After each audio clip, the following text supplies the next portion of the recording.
das grandezas de Deus. Abra o seu coração para o que Deus quer ministrar sobre a tua vida, sobre a tua família. E acima de tudo, queridos, eu convido você nessa noite também a ser um evangelista e a convidar os seus amigos, os teus irmãos para estarem participando conosco deste culto, onde nós temos a certeza que temos uma palavra de Deus, temos algo de Deus para o seu coração e com certeza a tua vida será muito abençoada nesta noite, amém? Então vamos começar orando ao Senhor. Pai, no nome de Jesus, que nós entramos diante da tua presença para louvar, glorificar e engrandecer o teu santo nome, Deus. Nós queremos te agradecer pelo privilégio que a nós o Senhor concede, a tua igreja, de estarmos aqui, Senhor, com este propósito de te adorar, com este propósito de te bendizer, de te engrandecer, Senhor, porque tu és Deus, porque tu és Senhor. Pai, nós bendizemos o teu nome por tudo que o Senhor tem feito, por tudo que o Senhor tem realizado sobre as nossas vidas, e nós pedimos ao Senhor que nesta noite o Senhor fale aos nossos corações, o Senhor derrame a tua graça sobre as nossas vidas, o Senhor derrame o teu poder sobre as nossas vidas, que possamos ser fortalecidos pela sua verdade, que possamos ser cheios da sua graça, da tua unção, do teu poder, e que o teu nome possa ser glorificado neste lugar, Senhor. Recebe o nosso culto, recebe o nosso louvor, recebe a nossa adoração, Senhor. Que o Senhor venha despertar os teus filhos nesta noite para estarem participando deste culto, ouvindo a palavra, recebendo do Senhor a graça. Que o Senhor fale conosco nesta noite e que o Senhor seja glorificado aqui, Senhor, através de cada palavra, através de cada louvor, através de cada ministração. Que o Senhor venha falar conosco, ministrando as nossas vidas neste lugar. Oramos assim, Senhor, e nós te agradecemos em nome de Jesus. Amém. Graças a Deus. Sejam todos bem-vindos, todas bem-vindas ao nosso culto das grandezas de Deus. Os irmãos estão chegando aí. Paz do Senhor a todos os irmãos que estão aqui conosco. Nossa irmã Meire está sempre aí com a gente, nossa irmã Ângela, nossa irmã Dami, os demais irmãos que estão chegando, alguns não escrevem nada, fica apenas acompanhando o culto, mas é importante que você fique aí, participe e que você também convide alguém para estar conosco, participando deste culto, o culto das grandezas de Deus, onde com certeza nós temos uma palavra de Deus para o seu coração, amém? Então eu quero cantar uma canção aqui da harpa cristã, mas antes de eu cantar esta canção, eu quero dar uma introdução aqui ao nosso culto, de que hoje nós estamos fazendo o culto aqui de casa mesmo, a nossa live, e Deus colocou no meu coração para eu trazer uma palavra de introdução, uma palavra introdutória sobre a nossa revista da nossa escola dominical, né? Escola bíblica, né? Melhor dizendo, a escola bíblica, que talvez não vai ser domingo, então a escola bíblica do Senhor. E nós já há algum tempo estamos nos preparando, mas como a igreja não abre, a gente não conseguiu ainda fazer, mas mesmo que seja tardio, eu estou obedecendo um conselho da minha esposa, né? Faça online. Não, eu falei, eu vou esperar a igreja abrir. Faça online, eu vou esperar a igreja abrir. E agora eu vou fazer online, porque a igreja ainda não abriu, né? Então às vezes a gente tem que ouvir as esposas, porque elas sempre têm uma palavra de verdade pra gente, né? E então hoje eu vou trazer uma palavra introdutória. Por quê? Vamos começar a falar, vou apresentar para você aqui, essa é a nossa revista, tá? A revista da Igreja Brasil para Cristo, tá aqui embaixo, você tá vendo que tem editora UBPC, tá vendo a nossa editora UBPC, produzida pela editora da nossa igreja. O pastor Marcos André é pastor do Brasil para Cristo lá do Rio de Janeiro, um pastor jovem, um jovem escritor, um jovem pastor que escreveu toda essa revista, e o tema central dessa revista é Igreja Inesquecível. Ela é uma introdução ou uma alusão à carta do apóstolo Paulo aos Tessalonicenses. Aqui ele vai abordar apenas a primeira carta. Paulo escreveu 2 cartas a Tessalonicenses, a primeira e a segunda carta. E o pastor Paulo André, ele tem esse tema da Igreja Inesquecível, baseado nesse primeiro livro do apóstolo Paulo aos Tessalonicenses. Foi uma das primeiras cartas que Paulo escreveu, e hoje nós vamos fazer uma introdução sobre o início dessa igreja, que na verdade não é em Tessalonicenses. Tessalonicenses vai contar sobre a história da igreja, mas Atos dos Apóstolos vai falar sobre essa igreja de Tessalonicenses. Então, hoje nós vamos falar sobre esse texto de Atos que fala do início desta igreja, amém? Então é importante nós aprendermos um pouco da palavra de Deus e também a gente crescer no conhecimento do Senhor, vivendo debaixo da graça de Deus. Então, convide pessoas para estarem conosco, porque nós vamos começar hoje dando uma introdução. E no sábado, às 19 horas, a partir das 19 horas, nós vamos começar a nossa escola bíblica, amém? Nós vamos fazer pelo Google Maps, MIPS, né, filho? É um aplicativo aí, eu acho que é Google Maps, eu acho. Eu não sou muito bom para essas coisas, mas eu vou passar para a igreja depois. É só você abaixar o aplicativo. E baixando esse aplicativo, eu vou te mandar o link e você então vai entrar numa sala e aí a gente pode então ministrar. Esse aplicativo ele é bom porque ele é gratuito e eu posso falar quantas horas eu quiser, com quantas pessoas quiserem participar. Então nós vamos estar realizando nossa escola bíblica. Então se algum irmão quiser participar conosco, é só falar, eu quero participar da escola bíblica. Mesmo que você não é daqui da nossa igreja, do Brasil para Cristo, de um outro lugar ou de um outro ministério, quer participar conosco dentro das nossas regras aqui, né? Porque nós temos umas regrinhas básicas sobre a maneira como ensinar, porque nosso estudo não é para ficar debatendo, é para a gente aprender, né? Então desde que a pessoa queira realmente aprender da palavra, né? Nós estamos abrindo para quem quiser participar. Então você fala, eu quero participar, se você não é daqui. Aí depois eu entro em contato e vou estar te passando como é que você faz para baixar o aplicativo e eu te passo no dia da aula o código para você estar entrando na sala de aula e participando conosco, e vai ser uma grande bênção, amém? Eu tenho certeza disso. Então nós vamos louvar o Senhor nesta hora, porque Deus é bom. Minha esposa fez um cafezinho aqui quentinho para mim. A garganta não está muito boa, então eu falei para ela, faz um cafezinho, bem. Quem quer um cafezinho sem açúcar? Quem gosta? Eu gosto. Nós gostamos aqui. Então, queridos, nós vamos louvar o Senhor. Até melhorou um pouquinho, que se deu uma esquentadinha aqui. Um louvor da harpa, quero louvar no louvor da harpa, o louvor de número 107, se você tem a harpa cristã. Se você não tem, você pode aí, pega um outro celular, né, não que você está usando, né, pega um outro celular, você pode colocar lá, Firmes das Promessas, dá para você também pegar a letra e cantar conosco, adorar o Senhor conosco, amém? Mas é bem simples, é bem fácil a canção, tá bom? Vamos adorar o Senhor firme nas promessas. Firme nas promessas do meu Salvador, cantarei louvores ao meu Criador. Fico na dispensação do seu amor, firme nas promessas de Jesus.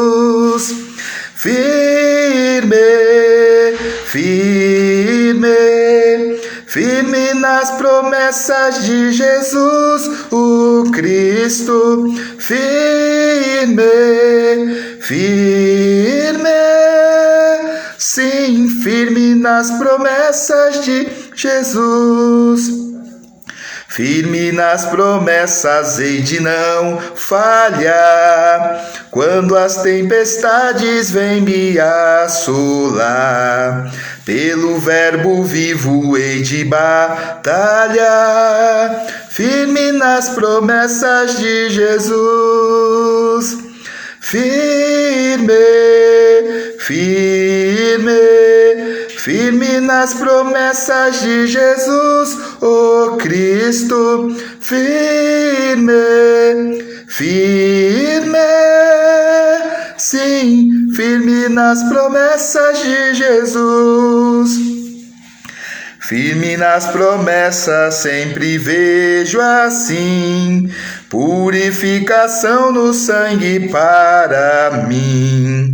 Plena liberdade em Jesus sem fim, firme nas promessas de Jesus. Firme, firme, firme nas promessas de Jesus, o Cristo.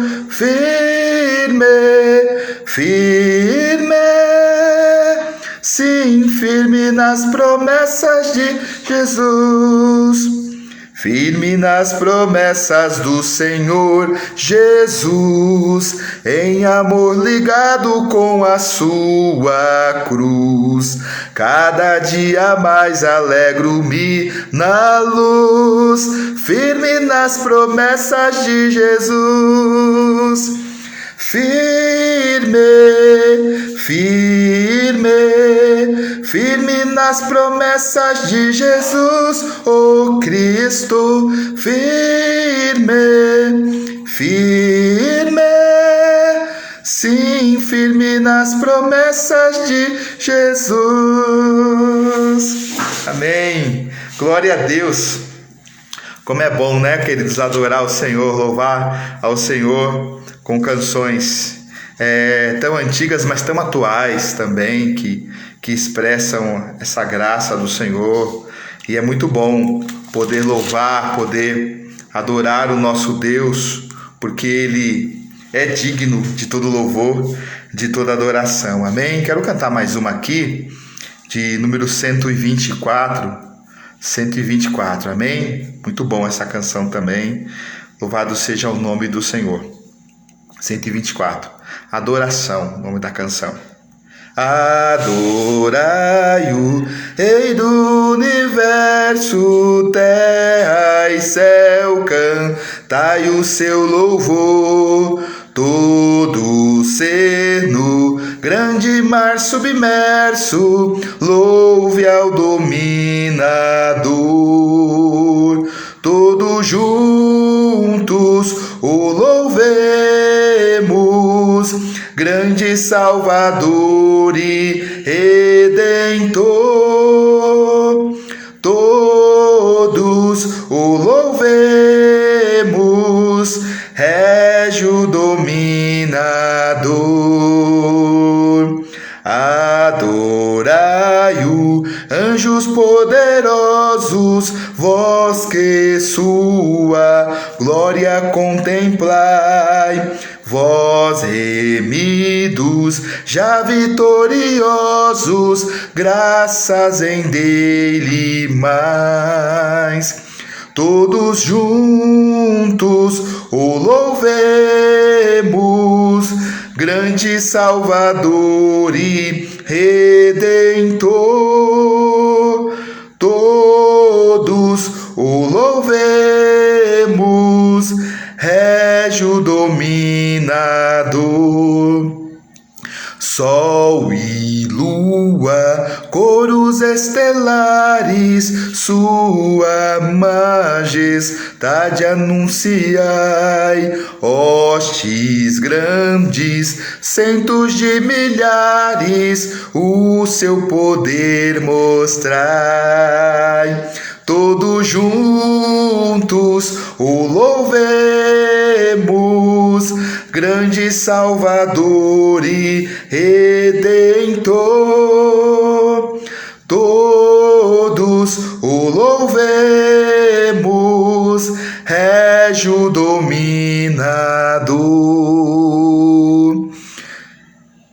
Vem, vento, chuvas, raios, trovoadas, revelai o forte Criador. Vós dizeis, ó serras elevadas, qual grande é o ser, meu Senhor. Todos juntos o louvemos, grande Salvador e Redentor. Todos o louvemos, Régio dominador. Altos cedros, gramas verdejantes, esta sinfonia aumentai. Aves, vermes, todos ser gigantes, gratos a Deus louvai. Aleluia! Todos juntos o louvemos, grande Salvador e Redentor. todos o louvemos, régio dominador. Homens, jovens, velhos e meninos, adorai ao vosso Redentor. Reis e sábios, grandes, pequeninos, dai-lhes verás louvor. Todos juntos o louvemos, grande Salvador e Redentor. Todos o louvemos, régio dominador. Amém. Graças a Deus. Se você na tua casa puder aplaudir ao Senhor, faça isso com alegria. Aplauda ao Senhor Jesus, porque Ele é digno, irmãos.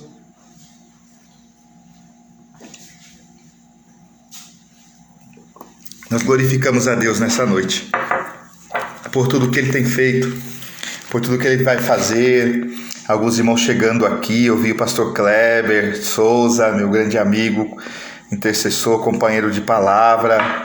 Louvo ao Senhor por tua vida, querido. Nossos irmãos aqui da nossa igreja também estão conosco aqui, adorando o Senhor, bendizendo o Senhor. Nossa irmã Neia, nossa irmã Josinete, a Valquíria, que nessa noite o Senhor possa falar ao seu coração, compartilhar a vontade dele sobre a tua vida. Nossa irmã Noêmia, nossa irmã, os irmãos demais eu já falei, né? Nosso irmão Natan, meu filho, também aqui na live. A irmã Ivanilde, lá da cidade de Registro, sempre que dá, ela está conosco aqui, do Brasil para Cristo de Registro. A paz do Senhor também, minha irmã. Deus abençoe sua vida e sua família também. Está conosco aqui adorando o nome do nosso Deus. Amém, queridos? Então, como eu disse, nós hoje vamos trazer uma palavra para o coração dos irmãos. E essa palavra é para incentivar você a participar da escola bíblica dominical. Eu estou falando dominical porque sempre é domingo, né? A nossa escola bíblica. Então, essa aqui é a nossa revista, amados. Igreja Inesquecível. Nós vamos começar no sábado, às 17 horas, pelo Google Meets, né? Então, você tem uma oportunidade de estar conosco e participar de uma sala de aula online e aprender um pouco da palavra de Deus, amém? Nós vamos começar a ministrar essa palavra a partir do sábado que vem. E hoje eu quero trazer uma palavra introdutória sobre o início desta igreja, sobre a igreja de Tessalônica, ou a igreja de Tessalonicenses, né? Como você preferir, mas da cidade de Tessalônica, a igreja que foi formada para que o nome do Senhor fosse glorificado. Nós sabemos que a carta de Paulo aos Tessalonicenses foi uma das primeiras cartas que Paulo escreveu às igrejas, na importância de que as pessoas pudessem reconhecer o surgimento dessas igrejas, e através das cartas Paulo estava trazendo fortalecimento para estas cidades e principalmente para as igrejas que foram plantadas pelo ministério apostólico de Paulo, né? Nessas cidades, levando a palavra, plantando ali o evangelho, levando a palavra de Deus. Então hoje nós vamos trabalhar um pouquinho em Atos dos Apóstolos, o capítulo 17, mas antes da gente entrar no capítulo 17, quero fazer uma pequena introdução aqui, para a gente poder ter um entendimento, amados. Nós sabemos que Paulo foi um perseguidor da igreja, você sabe muito bem disso, né? Ele aprendeu aos pés de Gamaliel, e ele era um daqueles que perseguiam os cristãos. Ele consentiu na morte de Estevão, estava lá junto daqueles que apedrejaram Estevão, e ele estava indo buscar cartas para que pudesse ter autorização de matar os cristãos ou de impedir que os cristãos continuassem pregando a respeito de Jesus, a respeito da ressurreição. Então nós vemos que quando ele está indo para buscar essas cartas, ele tem um encontro com o Senhor na rua direita, ali ele cai do cavalo, ele fica cego por um tempo, e ele escuta a voz do Senhor dizendo: Saulo, Saulo. E ele diz: Senhor, quem está dizendo? Não sei quem é está falando aí? Ele fala assim: eu sou Jesus a quem você tem perseguido. E aí ele tem recebe aquela palavra, e a partir daí Paulo de perseguidor passa a ser um perseguido pelo evangelho, né? Passa então a viver uma vida como um cristão. Sabemos que no início do ministério de Paulo, logo começando como Paulo, não sendo mais Saulo, mas sendo Paulo, ele começa a pregar a palavra e ele não é aceito pelos judeus, porque na cabeça dos judeus ele estava ali pregando para saber quem que eram os cristãos para matá-los. E ele então volta para Antioquia, até que um pouco frustrado por o seu evangelho não ser aceito.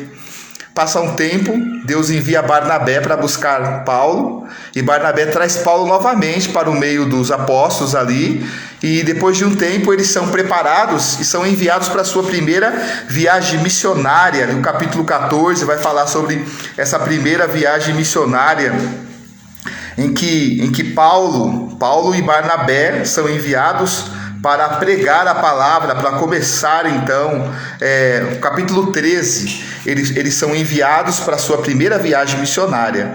E aí começa então a trajetória de Paulo junto com Barnabé, pregando a palavra, levando a palavra por vários lugares, por várias cidades por onde eles passaram, eles começaram a pregar. A minha intenção hoje não é ficar falando assim sobre todos esses capítulos, mas é só para você ter uma visão panorâmica sobre isso, né? E depois Paulo passa por Icônio, por Listra, por Derbe e volta para Antioquia. E continua na sua trajetória, pregando, ensinando a palavra, instruindo a palavra para aqueles que estavam ali ouvindo Paulo. É tão interessante isso, amados, que os judeus não queriam ouvir Paulo. Em várias vezes que Paulo entrava nas sinagogas, ele era expulso, né? E onde era aceito o evangelho de Paulo era no meio dos gentios. Então eles escutavam a pregação de Paulo e Paulo começou então a investir nisso, porque era quem estava ouvindo as suas pregações, os seus ensinamentos. E então entre os gentios muitos começaram a se converter, a vir para o Senhor, a conhecer a palavra do Senhor. E nós vemos que a partir daí os judeus, né, aqueles que eram daqueles que pregavam a palavra entre os judeus, não aceitavam que aqueles homens estavam com eles na sinagoga sem ser circuncidado. Então eles impõem a lei mosaica, que eles tinham que ser circuncidados para ser aceitos na sinagoga. E Paulo achava que isso não era necessário, porque eles estavam ali servindo a Deus, honrando ao Senhor, abandonando o pecado, abandonando as imagens e realmente servindo somente a Deus. E isso é levado para Jerusalém, e nós sabemos que a partir dali tem um concílio de Jerusalém. Nesse concílio de Jerusalém, nós vemos os apóstolos se reunindo para debater a respeito desta pauta. E que pauta que era essa? A pauta que Paulo trouxe a respeito de ser circuncidado ou não os gentios. E nós vemos que o próprio apóstolo Pedro, ele toma a palavra e começa a dizer entre eles que não era necessário que eles fossem circuncidados, porque ele mesmo já tinha tido uma experiência com isso. E que experiência foi essa? A experiência em que ele foi levado para pregar a palavra de Deus para os gentios, e enquanto ele estava pregando a palavra de Deus para os gentios, o Espírito Santo veio sobre os gentios, eles foram cheios do Espírito Santo. E o que Pedro disse? Se eles, sem ser circuncidados, foram aceitos pelo Espírito Santo e foram batizados pelo Espírito Santo sem ser circuncidado, por que a gente tem que circuncidá-los? Se eles servem ao Senhor, se eles foram aceitos, assim como nós recebemos o Espírito Santo sendo circuncidados, eles receberam o Espírito Santo sem ser circuncidados. Então não tem porquê essa questão, né? E aí então, diante da colocação de Pedro, Tiago, que era o líder ali entre os apóstolos, ele toma a palavra e ele começa então a debater a respeito disso, a respeito de que o que eles precisavam fazer era abandonar as carnes sacrificadas, não comer carne com sangue e não viver debaixo de um jugo de pecado, e viver debaixo da palavra, debaixo dos princípios do Senhor. Então eles, depois dessa conversa e dessa decisão tomada pelos apóstolos, eles então são levados de volta para levar esta notícia para o povo de Deus, para que eles então pudessem viver sem ser circuncidado, porém vivendo uma vida digna, uma vida consagrada, sem comer carne sacrificada, sem viver debaixo de ídolos, debaixo daquilo que era pecado. Então Paulo volta ali para que essa palavra fosse levada e eles pudessem então, a partir daí, passar a viver uma vida digna e poder viver uma vida sem precisar ser circuncidado, não é verdade? E nós vemos aqui, amados, que quando Paulo está voltando, é mandado ali dois discípulos para estarem junto com Paulo, para voltar com Paulo. Entre eles Silas foi designado para estar com Paulo. E quando eles estão voltando, Barnabé diz a Paulo: olha, eu quero que João Marcos vá conosco, né? Que ele volte com a gente, para poder dar essa notícia juntamente conosco. E Paulo diz: olha, João Marcos não vai conosco, porque na hora que nós mais precisamos de João Marcos, ele nos abandonou, nos deixou em rosto, então ele não é digno de ir com a gente, ele não vai com a gente.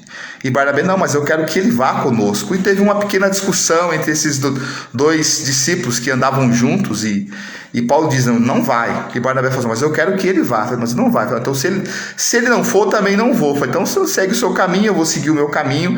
E ali eles tiveram uma separação. Nós sabemos que também isso há um propósito de Deus para que o evangelho fosse pregado em todos os lugares. Mas na frente, né, não tem nada a ver com o nosso contexto aqui, mas bem mais na frente, Paulo chama João Marcos para andar com ele, só para você ver que foi só mesmo por uma questão de ordem. Nós vemos que muitas vezes aconteceu de a igreja ser perseguida, de os apóstolos ter que sair fugido para não morrer para outras cidades, e nessas cidades para onde eles foram se esconder, eles pregaram a palavra e implantaram muitas igrejas. Então, debaixo de perseguição, a igreja cresce. Debaixo de luta, de guerras, a igreja cresce. Então, às vezes a gente vê o inimigo usando pessoas, usando o governo, usando situações para paralisar a igreja, para que a igreja não cresça, para que a igreja não pregue a palavra. Mas todas as vezes que a igreja apanha, que a igreja ela é apertada, a igreja vai para o joelho, vai orar, vai clamar, e a igreja cresce. Porque quando nós somos a igreja do Senhor, nós somos, como disse o apóstolo Pedro: para onde nós iremos? Se só tu tens as palavras de vida eterna, e nós temos visto que tu és o Cristo, Filho de Deus. Porque quando realmente somos cristãos, as lutas que nós enfrentamos, as batalhas que nós enfrentamos, elas só servem para nos forjar.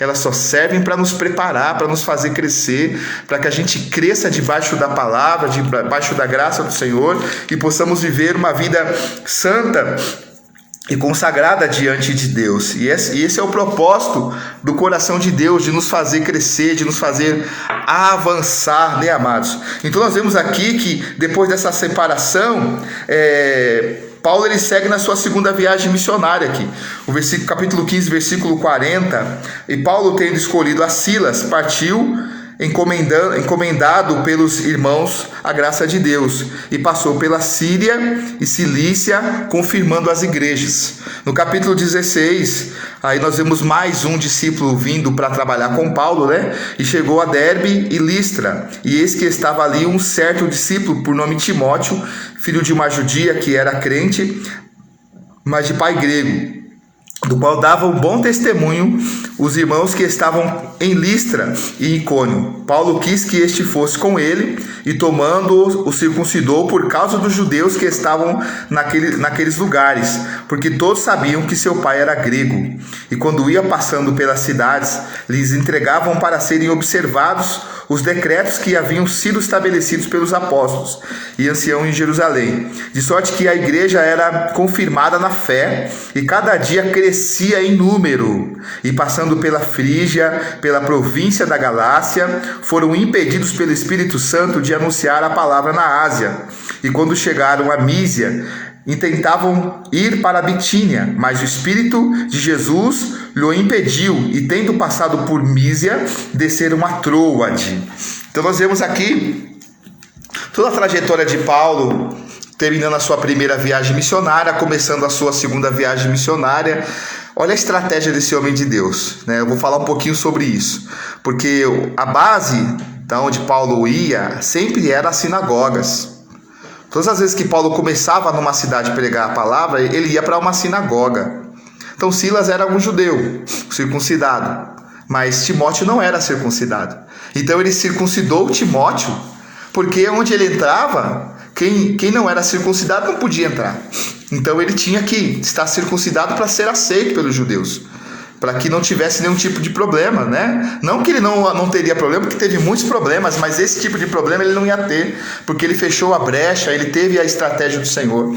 Porque, amados, todas as vezes que a gente decide caminhar com Deus, que a gente decide viver com Deus, entenda uma coisa: você não tem escolha. Ou você anda com Deus, ou você não anda com Deus.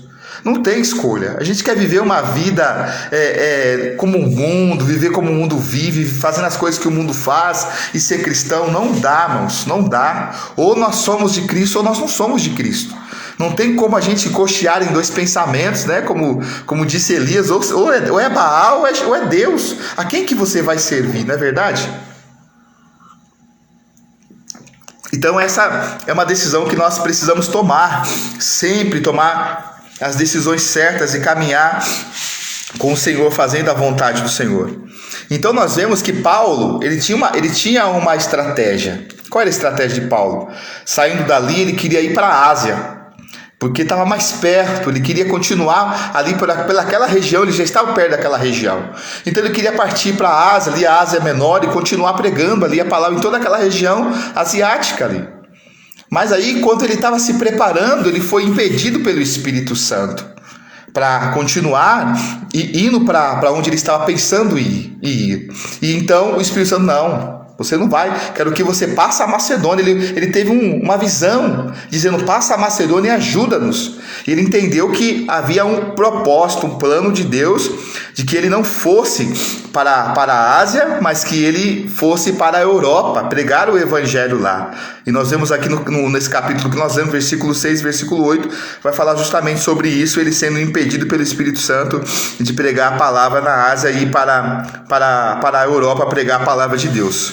Porque nós precisamos entender uma coisa: os nossos planos precisam estar alinhados com os planos de Deus. A Bíblia diz que o homem pode fazer planos, mas a resposta certa vem de Deus. A Bíblia também diz em Isaías 55 que os nossos pensamentos não são os pensamentos de Deus, que os planos de Deus não são os nossos planos, que os planos de Deus são mais altos que os nossos planos e os pensamentos de Deus são mais altos que os nossos pensamentos. Então, debaixo desta verdade, queridos, nós precisamos descobrir qual é a vontade de Deus para a nossa vida. E descobrir qual é a vontade de Deus para a nossa vida, em primeiro lugar, é nós renunciando à nossa vontade. Porque se nós não renunciarmos à nossa vontade, nós não vamos conseguir descobrir qual é a vontade de Deus.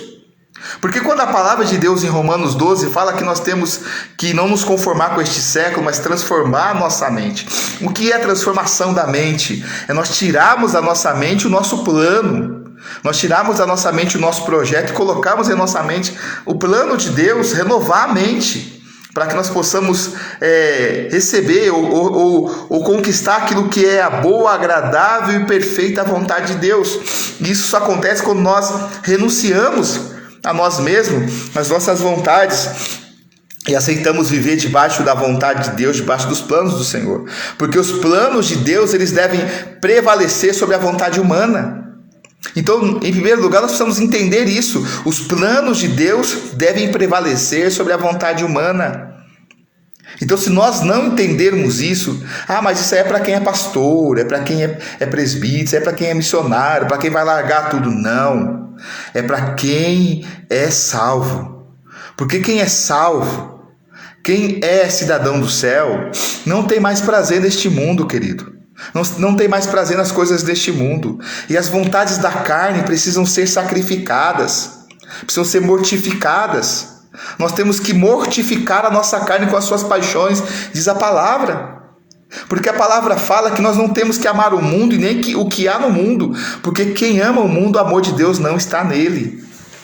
Então nós precisamos entender isso, que eu tenho que renunciar e sacrificar as minhas vontades na cruz. Eu tenho que levar para a cruz de Cristo o meu eu, o meu ego, as minhas vontades. Então, eu vou repetir: em primeiro lugar, os planos de Deus devem prevalecer sobre a vontade humana. Porque senão, eu não vou viver os planos e os projetos que Deus tem para mim. Essa é a vontade de Deus. Em segundo lugar, a perseguição humana não pode destruir a obra de Deus. Porque veja bem, quando você decide caminhar com Deus, renunciar à sua carne, renunciar às suas vontades, você passa a ser perseguido. Perseguido pelo mundo, perseguido por Satanás, perseguido pelos governos, pelo sistema corrupto. Nós passamos a ser perseguidos. Passamos a passar por provas, por dificuldades. E nós precisamos entender que isso é necessário. Nós vamos ter que passar. O próprio Senhor Jesus disse: no mundo teremos aflições. Ele não disse que nós não teríamos, ele disse que nós teríamos aflições. Por isso eles têm de bom ânimo. Nós precisamos caminhar com Cristo, amados. Nós vamos ser perseguidos, nós vamos ser injuriados, nós vamos ser passados por charlatões, por fanáticos, por pessoas que estão lá dando dinheiro para o pastor para ele ter carrão. Essas coisas a gente escuta aí, né? E por aí vai. E nós precisamos entender. Agora tem a nova, né? A igreja contamina com Covid. Cuidado com a igreja, que a igreja tem Covid. Então a gente é perseguido. Nós precisamos, amados, buscar o Senhor e reconhecer que essas coisas vão acontecer, vão ser perseguidos. E nós precisamos estar firmes com Deus. E eu sempre digo, irmãos, não entre no engodo do inimigo, não use as armas de Satanás. Porque as armas de Satanás são sujas, o currículo do diabo é sujo, a igreja é limpa, lavada e remida no sangue do Cordeiro. Nós não usamos de arma suja, a nossa arma é a oração, é o clamor. Quando Josafá estava sendo perseguido e os inimigos estavam vindo contra ele não foi lutar com as armas do mundo. O que ele fez? Ele foi buscar o Senhor, ele teve medo, mas ele foi buscar o Senhor. Desculpa, amados, dá licença um pouquinho. E sabe o que aconteceu? Ele buscou o Senhor e Deus disse: você não vai precisar lutar, fique sossegado que eu vou lutar por você. É assim.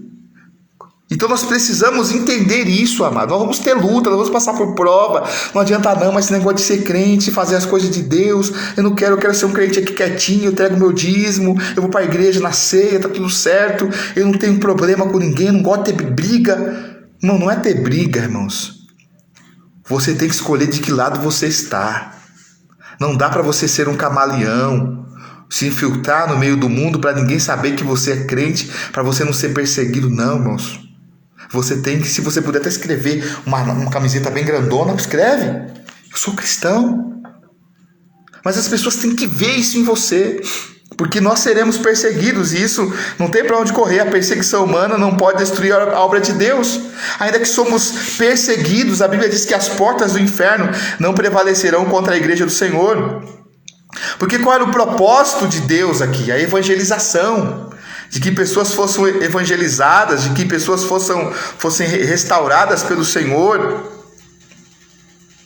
Então nós vemos que, diante daquilo que era a vontade de Deus, de que ele não fosse para a Ásia, de que ele fosse para a Europa, e de que ele pregasse a palavra, e ele começou a fazer o que Deus mandou, o que aconteceu? Ele começou a ser perseguido.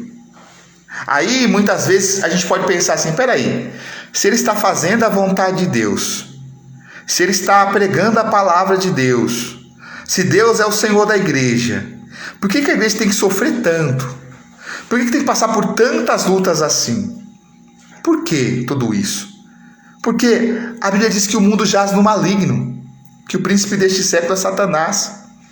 E Satanás vai de todas as formas tentar amarrar o maior número de pessoas. A Bíblia diz que se possível ele enganaria até os escolhidos. Até os escolhidos seriam enganados por Satanás. Então o que nós precisamos entender? Que como igreja do Senhor, nós seríamos perseguidos. Que como igreja do Senhor, nós teríamos retaliações. Mas o que nós temos que entender através de Paulo, que nós temos que nos unir para um propósito. E que propósito é esse? Como igreja do Senhor, nós precisamos nos unir porque nós queremos ir para o céu. Nos unir para ir morar no céu com o Senhor. Esse é o propósito maior de Deus. Então, essa igreja era uma igreja perseguida. Era uma igreja perseguida.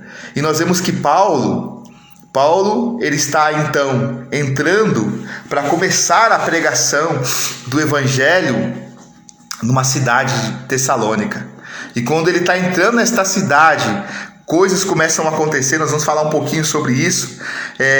Em terceiro lugar, a manifestação de Deus fortalece a rapidez da igreja. Porque quando Deus ele tem uma obra para fazer, amados, ele faz no tempo dele. É tão interessante isso. Às vezes eu me pergunto, às vezes eu falo com Deus: Senhor, o Senhor me trouxe para esta cidade. Eu estou aqui há quase 14 anos, nós já construímos um templo, nós temos um espaço bom para congregar, nós estamos num lugar bem colocado aqui na cidade, dentro do bairro, no meio do bairro, bem na esquina. Por que as coisas não acontecem? Por que a igreja não cresce? Por que as pessoas não firmam? Por que as pessoas não se unem? Por que as pessoas não abandonam o pecado? Por que as pessoas não olham para a cruz, não olham para Jesus, ficam olhando para as circunstâncias? Eu vou perguntando essas coisas para Deus. E sabe o que ele me responde?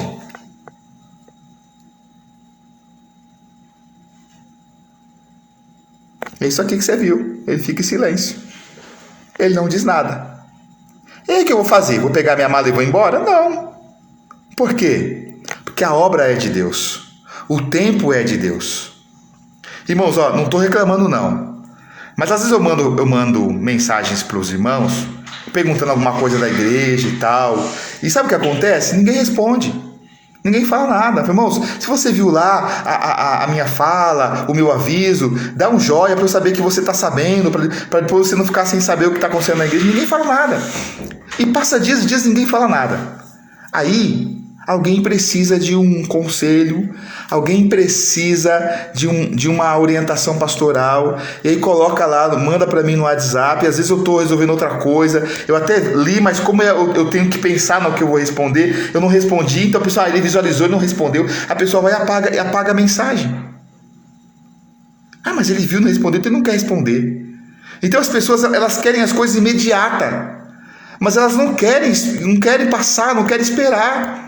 Elas querem a resposta de Deus, mas elas não querem passar pela prova, elas não querem passar, elas não querem esperar. E saber esperar é uma virtude, amados.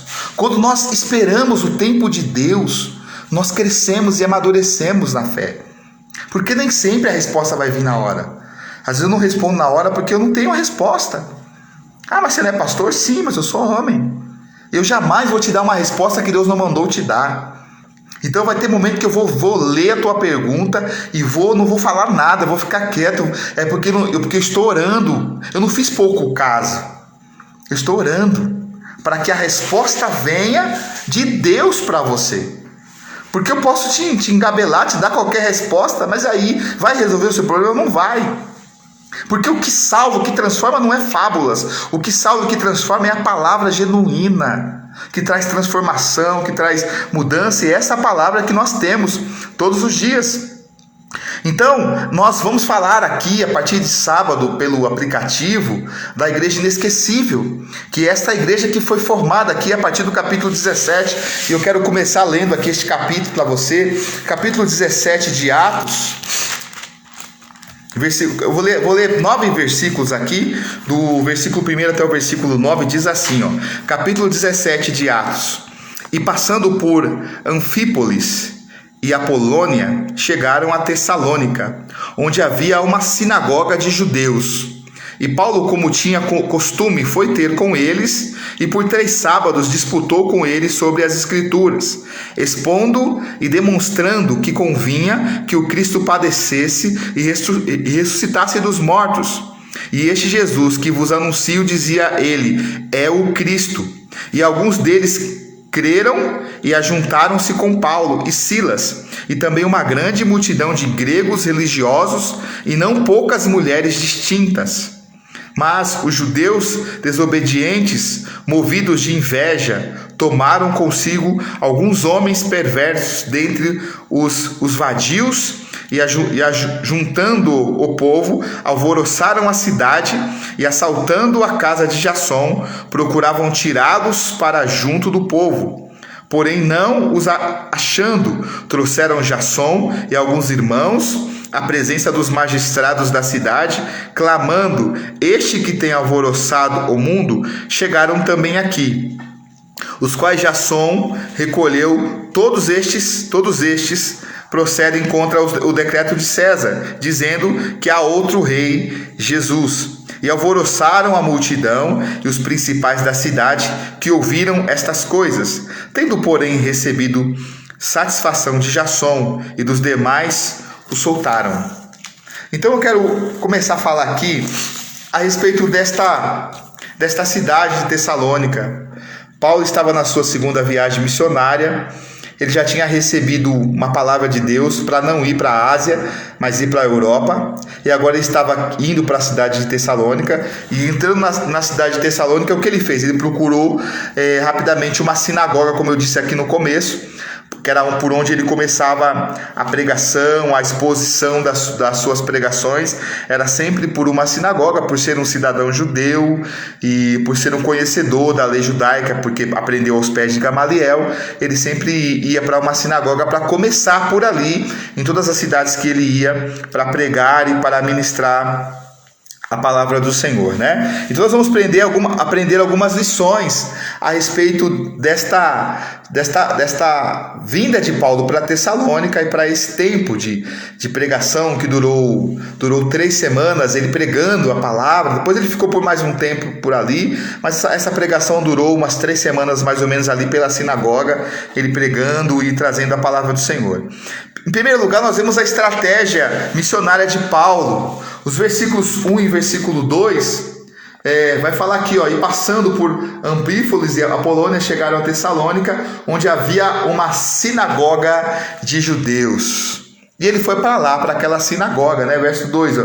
E Paulo, como tinha por costume, foi ter com eles por 3 sábados, disputou com eles sobre as Escrituras.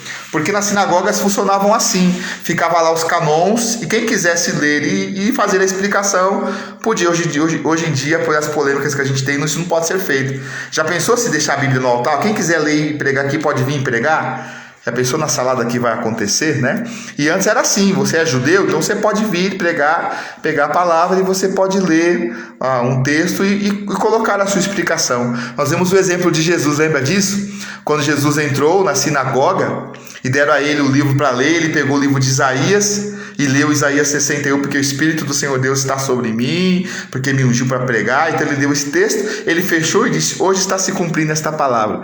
Ninguém entendeu nada, né? Mas realmente aquilo estava começando a acontecer, o Evangelho sendo pregado e Jesus sendo colocado como Messias, né? Ele mesmo testificando dele, né? Isso foi maravilhoso.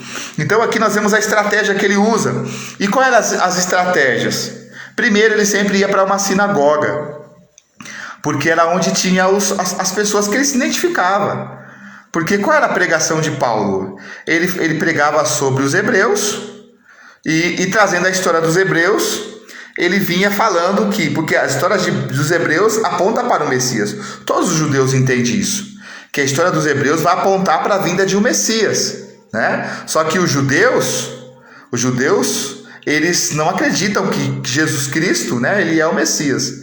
Então, ele vinha pregando sobre e aí ele fala assim: agora eu quero mostrar para vocês quem é esse Messias. E começava a apontar, sendo Cristo que tinha ressuscitado. Aí havia o choque. Há muitas pessoas que ouviam ele pregar. A pregação de Paulo era sensacional. Muitos judeus se convertiam, muitos aceitavam a Cristo como Salvador por ouvir Paulo, né? E muitos gregos também ouviam e acabavam se convertendo também por ver Paulo pregar. Mas ele tinha essa estratégia de ir para uma sinagoga. E tão interessante aqui que para onde ele foi? Ele foi para Tessalônica. O que era Tessalônica? Era a capital ali. Então, se você for ver, Paulo sempre procurava a capital. Por quê? Porque ele queria sempre destaque, pregar para quem era melhor, não. Porque sempre a capital era bem vista na cidade. Então, quando alguém ia comprar, era uma cidade também de comércio, tanto que tinha uma sinagoga ali, porque onde tem comércio tem judeu, você sabe disso, né? Até hoje é assim, onde tem comércio tem judeu. Então tinha uma sinagoga, porque ali era um centro comercial, e havia muitos comerciantes ali, iam para lá para fazer os seus negócios, e Paulo foi para lá para começar essa pregação do Evangelho, levando a palavra, estabelecendo o reino de Deus, porque esse era o propósito propósito das suas viagens missionárias. Então nós vemos também aqui a essência da pregação de Paulo. No versículo 3, nós vamos ver aqui, expondo e demonstrando que convinha que Cristo padecesse e ressuscitasse dos mortos, e este Jesus que vos anuncio, dizia ele, é o Cristo. Então, qual era a essência da pregação de Paulo? Ele pregava Cristo a partir das Escrituras. Como eu disse, ele fazia a exposição da história dos hebreus e ele apontava para a vinda do Messias, dizendo que Cristo, Jesus, olha só o finalzinho do versículo 3 aqui, e este Jesus que vos anuncio, dizia ele, é o Cristo. Quem? Aquele lá ele mesmo que foi apedrejado, ele mesmo que foi crucificado, ele mesmo que caluniaram, ele mesmo que morreu e ao terceiro dia ressuscitou. Ele é o Cristo. E a partir daí, Paulo começava a pregar a palavra, a expor o evangelho. E nós vemos que muitos não aceitavam a pregação, a exposição daquilo que Paulo estava pregando. Nós vemos aqui, e alguns deles creram e ajuntaram-se com Paulo e Silas, e também uma grande multidão de gregos religiosos, não poucas mulheres distintas. Então nós vemos que havia pressa ali. Deus tinha pressa em consolidar aquela igreja. Então Paulo começou a pregar. Eu acho que qualquer pastor hoje tem esse sonho de ele ir para uma cidade, ser enviado para uma cidade, começar o evangelho do nada e com pouco tempo ele ter uma grande igreja, sabe, com muitos membros, com muitos discípulos. A gente sabe que existe muitos charlatões, pessoas que pregam a palavra apenas para enriquecer, que pregam a palavra apenas para ter condições financeiras, mas existem muitos homens de Deus que são apaixonados pelo evangelho, para que almas se convertam, que não estão olhando para cifras, que não estão olhando para o número de valores que vai entrar na igreja, né? Esses dias eu fiquei muito triste, pessoas que eu conheço, que convivem com essas pessoas, e falando que os pastores estão desesperados, pessoas crentes, irmãos, pessoas que são até pastores, que são pastores, mas não estão pastoreando, nem sei se eu posso chamar de pastor, né? E falando, colocando na rede social, que os pastores estão desesperados por causa do dízimo, não por causa das ovelhas. Sabe, generalizando. E isso é muito triste, porque a gente não pode generalizar, porque a gente sabe que qualquer segmento tem gente boa, tem gente ruim. Por isso que o Senhor fala que a doença, a sepultura vem para bom, vem para ruim. Todos nós vamos ter que comparecer. E aí a gente vai vendo essas coisas, amados. Isso vai nos entristecendo. É claro que eu, como um homem de Deus, eu não deixo essas coisas entrar no meu coração.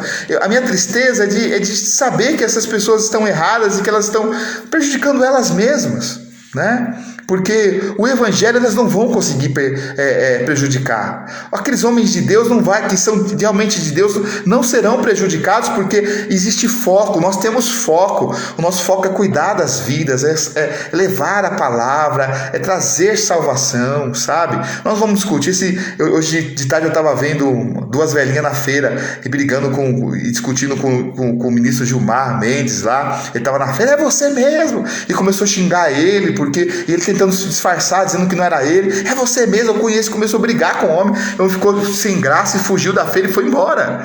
Então não adianta a gente ficar discutindo, porque o nosso campo de atuação, irmãos, é na oração, na consagração e na palavra.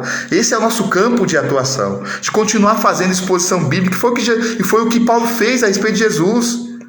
Ele foi pregar, ele foi ensinar, ele sabia que a perseguição viria, ele sabia que ele seria contestado de pregar, de falar de Jesus como Cristo, como Messias.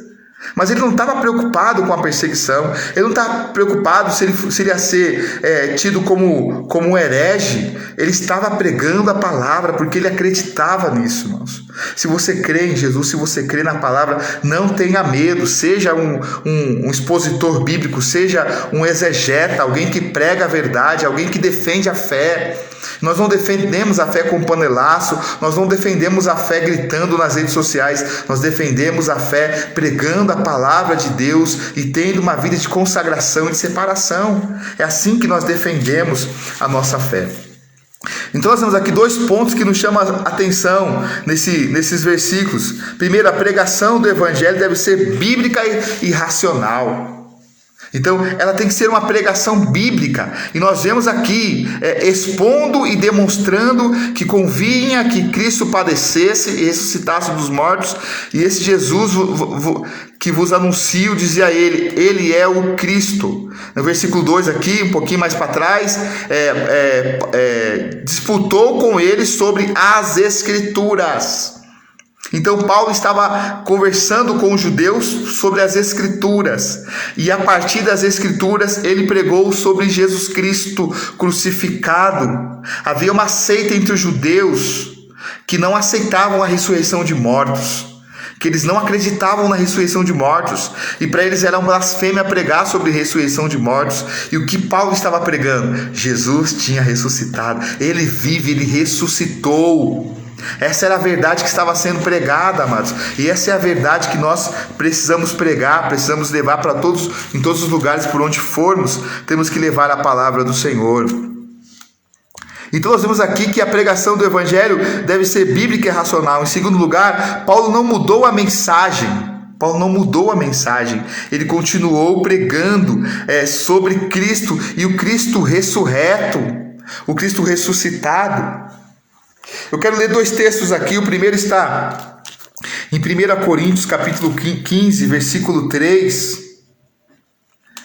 Capítulo 15, versículo 3. Porque primeiramente vos entreguei o que também recebi, que Cristo morreu por nossos pecados, segundo as Escrituras. Então, veja bem, ele estava falando de um Jesus que morreu e ressuscitou. E aí nós vemos Paulo falando aos coríntios, vos entreguei o que também recebi, que Cristo morreu por nossos pecados. Então, em primeiro lugar, nós entendemos isso, que ele morreu para perdoar os nossos pecados. Porque os nossos pecados... Pastor, mas que pecado é esse? Pecado de Adão. Então não é meu, é de Adão, é teu, porque nós somos descendência de Adão, então nós temos a mesma culpa. A Bíblia diz isso, que a mesma culpa de Adão é nossa. E aí Jesus veio para anular esta maldição e para nos absorver de uma condição de escravos do pecado, de escravo do pecado original, para sermos livres, libertos, regenerados e restaurados.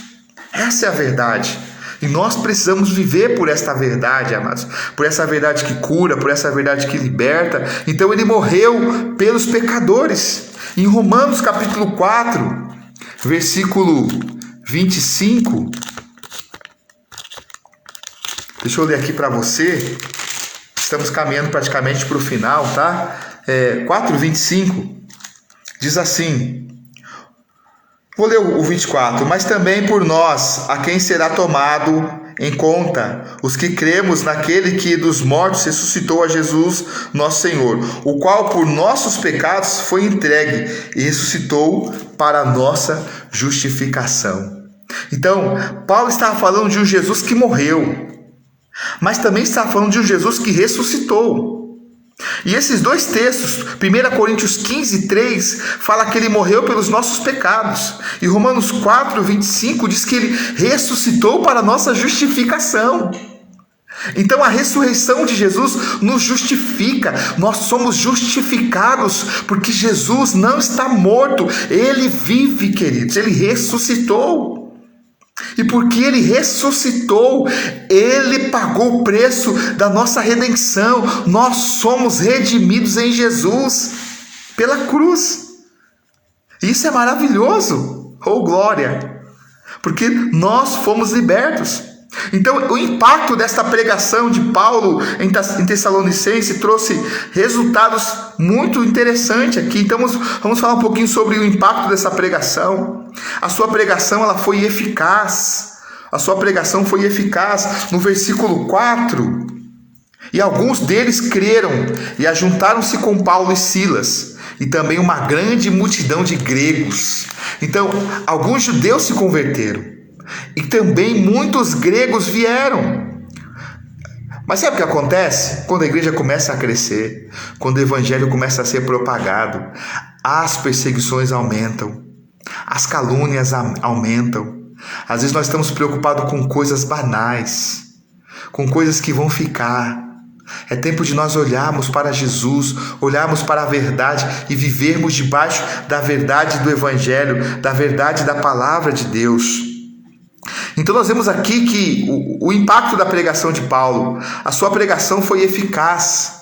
E aí, em Tessalonicenses, nós vemos aqui, como eu disse, nós não vamos entrar muito, porque na primeira aula, que vai ser no sábado pelo aplicativo, nós vamos então começar a pregar, a falar sobre essas cartas de Paulo aos Tessalonicenses. Então, na íntegra, nós vamos falar dessa carta, né? A primeira carta, só nós vamos ministrar em 13 aulas, nós vamos falar sobre a primeira carta do apóstolo Paulo. Mas, em 1 Tessalonicenses, capítulo 1, versículo 5, diz assim: porque o nosso evangelho não foi a vós somente em palavras, mas também em poder e no Espírito Santo, e em muita certeza, como bem sabeis, quais fomos entre vós por amor de vós. Então, nós vemos que a pregação do Evangelho ele é eficaz, traz a sua eficácia, traz resultados. Quando nós pregamos a palavra, nós anunciamos a verdade na íntegra, irmãos. A verdade liberta, a verdade resgata, a verdade restaura, a verdade salva. E confirma a nossa salvação no Senhor. Então o Evangelho causou grande impacto na vida dos gentios. Nós vemos que muitos gentios se converteram e vieram para o Senhor, passaram a servir ao Senhor.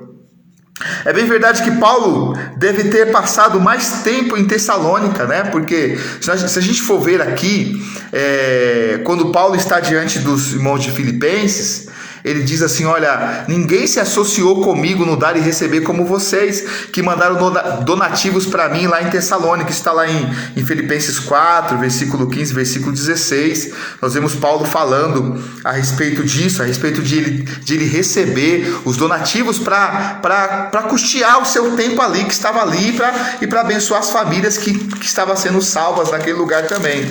Nós vemos também que ele ficou o tempo que, além dos donativos que ele recebeu da igreja de Filipenses, nós vemos aqui no capítulo 2, versículo 9 de 1 Tessalonicenses, dizendo assim, porque bem vos lembrais, irmãos, do nosso trabalho e fadiga, pois trabalhando noite e dia, para não sermos pesado a nenhum de vós, vos pregamos o Evangelho de Deus. Então ele lembra que, além dos donativos que foram muitos, mas não foram o suficiente, Paulo teve também que trabalhar junto com aqueles que estavam com ele ali, para poder aumentar a sua renda, para que o Evangelho pudesse ser pregado e muitas pessoas pudessem ser alcançadas. Então nós acreditamos que, dentro dessas evidências, Paulo ficou ainda mais um tempo por ali, naquela divisa ali da cidade. Ele foi expulso de lá, da sinagoga, foi para a casa de Jasson. Da casa de Jasson ele foi expulso também. Na verdade, os irmãos falaram para que ele fosse embora, porque eles queriam matar Paulo.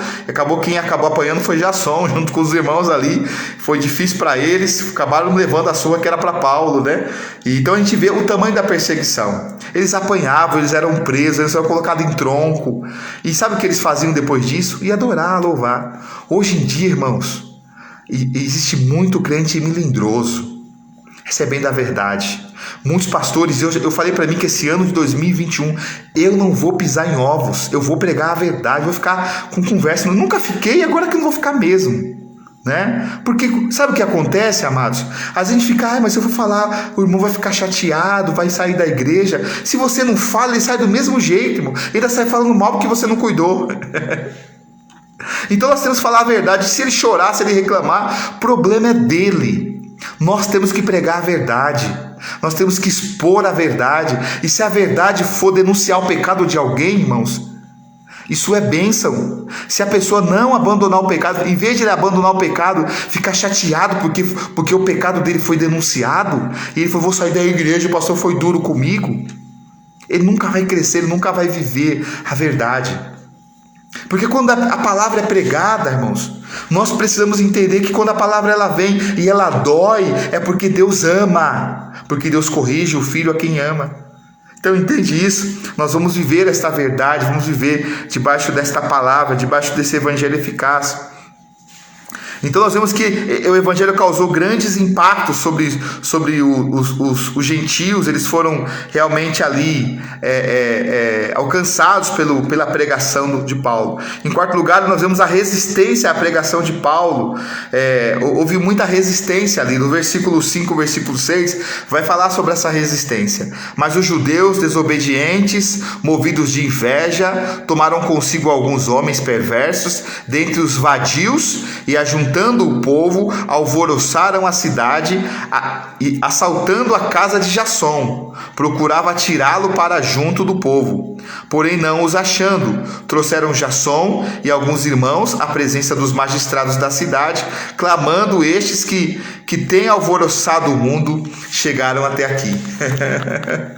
Sabe quem são os que alvoroçam o mundo, irmãos? Aqueles que são cristãos, aqueles que pregam a palavra, aqueles que não têm medo, irmãos, de anunciar a verdade, aqueles que não têm receio, que não negociam a palavra. Nós não podemos negociar a verdade, nós não podemos adequar a verdade com aquilo que os homens querem ouvir. Nós temos que pregar a verdade do jeito que ela é. Se doer, doeu, mas vai curar depois. Porque o que dói cura, irmãos. A palavra que muitas vezes dói, ela também traz cura. Como diz a palavra, ele fez a ferida e ele sarou. Então nós precisamos entender isso. Que às vezes a palavra ela vem, ela bate numa ferida, bate numa situação em que a gente não quer ouvir, mas ela vai batendo e daqui a pouco a gente vai, peraí. É isso que está acontecendo. A minha vida não mudou porque eu não abandonei isso. Porque existe brecha na minha vida. Por isso que as coisas não estão acontecendo. E aí a pessoa sabe que não vai ser fácil, mas ela sabe que ela precisa fechar aquela brecha. Porque aquele pecado é uma brecha. Porque aquele pecado é uma porta onde Satanás entra. E sabe quando ele vai entrar? Quando você estiver vivendo um auge da fé, um auge de uma alegria da presença de Deus, existe uma brecha, ele vai entrar por lá para trazer tristeza ao seu coração. Então feche essas brechas do pecado e caminhe com o Senhor na verdade, para que Satanás não tenha espaço para entrar na tua vida. E Paulo continuou pregando, continuou fazendo, levando o evangelho. E essa perseguição não foi uma perseguição política, como a gente está vendo hoje em dia. Não foi uma perseguição nesse nível, mas foi uma perseguição religiosa. Porque eram os religiosos que não estavam aceitando, eles estavam com inveja de Paulo. Porque as pessoas queriam ouvir Paulo na sinagoga. Acho que quando alguém pegava lá o calão para ler, as pessoas davam até as costas. Mas quando Paulo, agora é a vez de Paulo, as pessoas vinham para dentro da sinagoga. Eles estavam com inveja. O evangelho que Paulo estava pregando a respeito da ressurreição estava contagiando as pessoas, estava impactando os judeus, e judeus estavam se convertendo, já tendo Jesus como Cristo, como Messias. Então nós vemos aqui que a perseguição aconteceu porque a mentira sempre vai querer mostrar que a nossa verdade é mentirosa, sendo que na verdade a mentira são eles que estão anunciando, e eles estão tentando de alguma forma nos mostrar não para nós, mas para o mundo, que a igreja atrapalha, que a igreja incomoda, que a igreja prejudica. Mas a igreja tem cura, a igreja tem salvação, a igreja tem libertação, a igreja tem alimento. Porque a igreja foi chamada para assistir, para cuidar daqueles que precisam de cuidado. Nós vemos também aqui a acusação contra Paulo e os seus cooperadores, né? Paulo foi acusado, versículo 7 ao versículo 9, os quais Jasson recolheu, todos estes procedem contra os decretos de César, dizendo que há outro rei Jesus. E alvoroçaram a multidão e os principais da cidade que ouviram estas coisas, tendo, porém, recebido satisfação de Jasson e dos demais, o soltaram. E logo os irmãos enviaram de noite Paulo e Silas a Bereia, e eles chegando lá, foram à sinagoga dos judeus. Nós vemos que Paulo, acredito que ficou ali de Bereia, entre Bereia e Tessalônica, enviando donativos para os irmãos que estavam ali pregando e levando a palavra do Senhor. Nós vemos que Paulo, depois que ele sai dali, que ele volta para Antioquia ou para outros lugares onde Paulo andou, ele ainda tinha na tua cabeça, na tua mente, como que está a igreja que eu plantei? Porque foi 3 semanas pregando nas sinagogas e alvoroçou aquela cidade, o evangelho foi pregado. E passa um tempo, Paulo se encontra com Timóteo em Atenas. E quando Paulo encontra Timóteo em Atenas, ele queria saber depois como estava a igreja de Tessalônica, né? Então nós vemos que quando ele saiu sobre um clima de perseguição, de injúria, queriam matar Paulo, não aceitava Paulo. Ele ficou muito preocupado: como é que ficou a igreja depois que eu saí de lá? Será que os irmãos continuam servindo a Deus? Será que a perseguição foi tão grande que eles abandonaram a fé e voltaram a ser judeus comuns e não querem mais saber de Jesus? Então Paulo estava preocupado: como é que estão os meus discípulos que eu deixei naquele lugar, naquela cidade? Porque o bom pastor, irmãos, o próprio Jesus diz que o bom pastor dá a vida pelas ovelhas. E o bom pastor, ele se preocupa com as ovelhas. Ele quer saber, a Bíblia diz que nós temos que saber qual é o estado das ovelhas. Procure saber qual é o estado das suas ovelhas. Então o bom pastor se preocupa com as ovelhas.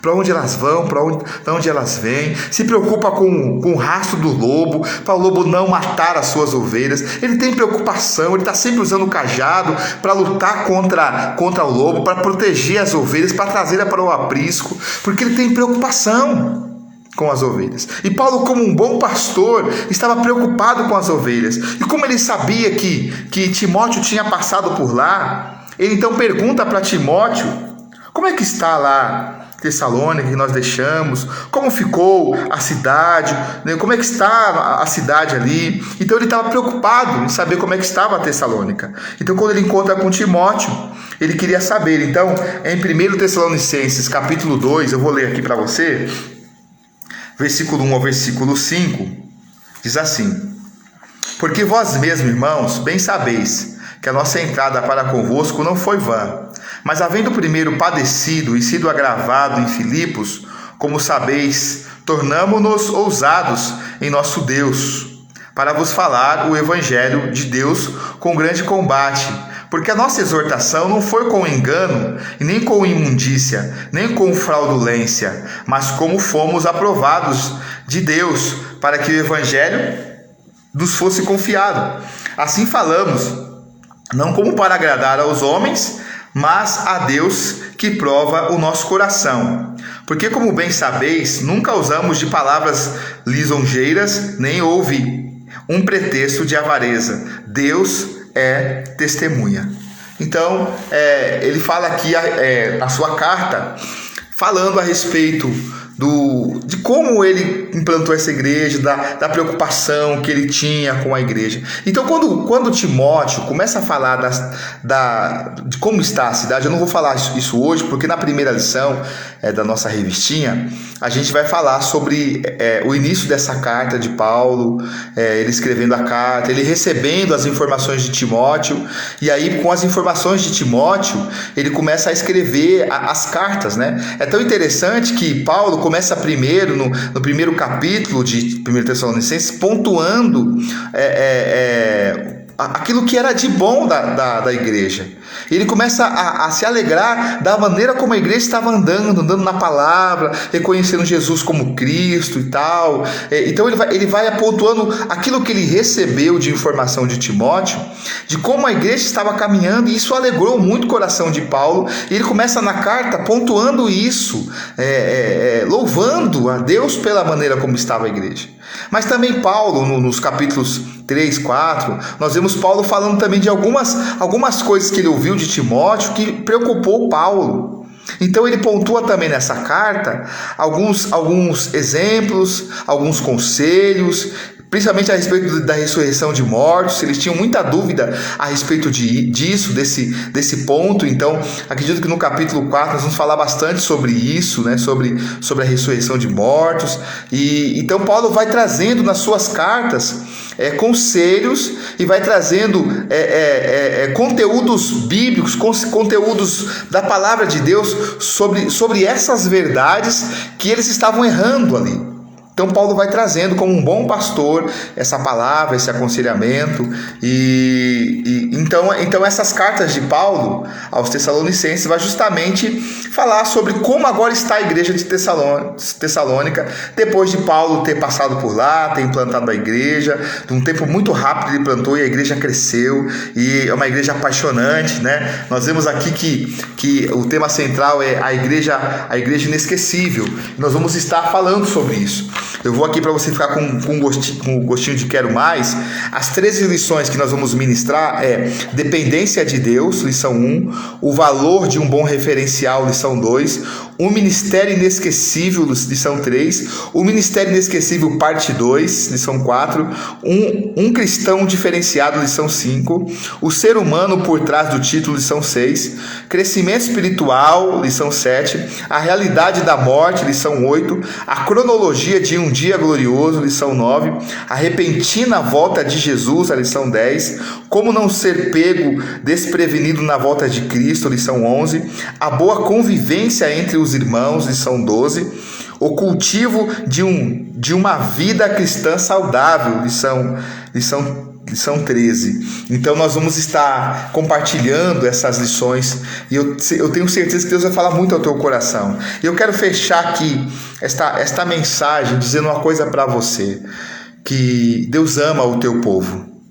Deus ama os teus escolhidos, e Deus sempre vai levantar um Paulo, sempre vai levantar um líder, alguém para pregar a sua palavra. E às vezes Deus está olhando para você, e você está nos seus milindres, e você está chorando as suas dores, coisinhas que estão passageiras. Às vezes você está sofrendo com uma unha encravada, você está sofrendo porque está faltando feijão, você está sofrendo porque se tem uma conta atrasada, está chegando a segunda, e você não está parando para ouvir o que Deus quer falar com você, que Ele conta com você. Às vezes nós estamos tão preocupados com coisas que vão passar, e é tempo de nós olharmos para aquilo que não vai passar. Quando a palavra de Deus nos diz: não ajunteis tesouro na terra, onde a traça e a ferrugem tudo consome, mas ajunteis tesouros no céu, onde nem traça nem ferrugem consome.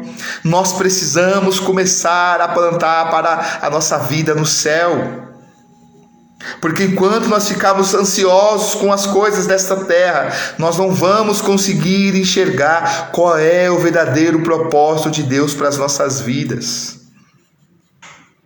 Nós continuamos vivendo um tempo de uma igreja melindrosa, de uma igreja que não pode falar uma palavra mais dura, que ela espana, que ela não quer mais saber, que ela chora, que ela reclama. É tempo de nós nos unirmos para um propósito, de que o evangelho seja pregado, de que a igreja do Senhor seja estabelecida. Hoje, infelizmente, existem as placas de igreja, e cada um tem a sua maneira de pregar. E mesmo falando infelizmente, também é felizmente por saber que o evangelho está sendo pregado. E eu quero que você entenda isso. Não é tempo de a gente ficar criticando o A, B ou C. É tempo de nós nos posicionarmos como igreja e entender que o Senhor conta comigo, conta com você. Porque a igreja perseguida, ela cresce. A igreja caluniada, ela cresce. A igreja zombada, ela cresce. E se você é a igreja do Senhor, ainda que você seja perseguido, seja caluniado, cresça na graça e no conhecimento do Senhor. Que cada dia você possa viver debaixo desta verdade, e que você possa abrir o coração para aprender do Senhor. A gente tem tempo para tudo, nós só não temos tempo para Deus.